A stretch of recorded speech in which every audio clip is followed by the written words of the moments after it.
Assalomu alaykum hurmatli kuzatuvchilar. Agar siz ham uy studiyada top sifatli ovoz yozmoqchi bo'lsangiz, bu video aynan siz uchun.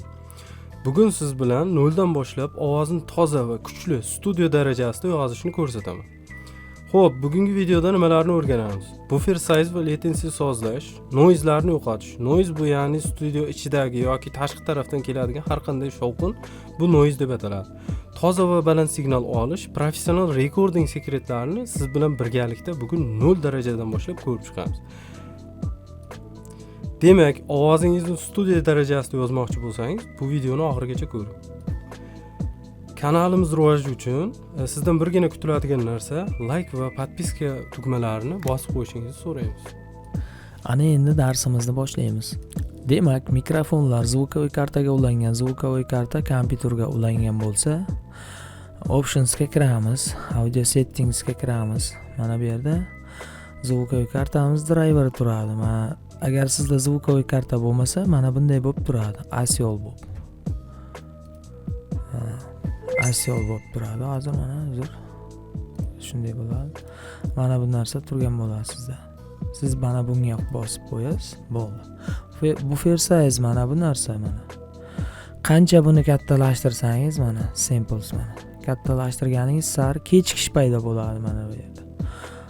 Siz primerni zvukovoy kartangiz yaxshiroq bo'lsa, mana shunday 256 512 standart bunga qo'yib yozasiz mana. Qancha baland bo'lsa, sifat shuncha yaxshi bo'ladi, lekin kechikish bo'ladi mana.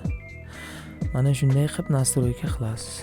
Nastroyka qilib bo'lgandan keyin nastroyka qilingandan keyin mana bunga kirasiz, mana mixerga.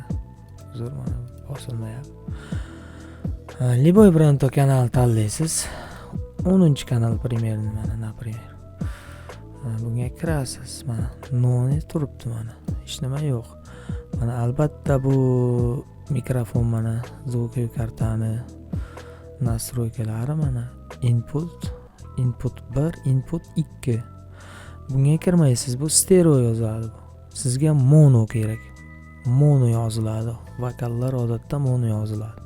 O'shanda to'g'ri yaxshi bo'ladi. Input 1 ga kiramiz. Mana o'sha signal urdi. Endi mana bu X ga bosamiz, bunga bosamiz. Mana audio into mana bunga bosamiz mana. Bironta qo'shiq aytasiz masalan. U bilan ham bu bilan yuraging hamma bilan, nega meni eslasang yurak ezilar birdan, balki hayotingdagi birinchi insondurman, oxirgi bo'lolmadim, bunga sabab o'zingsan. Stopni bosamiz, buni o'chiramiz, eshitib ko'ramiz. U bilan ham bu bilan yuraging hamma bilan, nega meni eslasang yurak ezilar birdan, balki hayotingdagi birinchi insondurman, oxirgi bo'lolmadim, bunga sabab.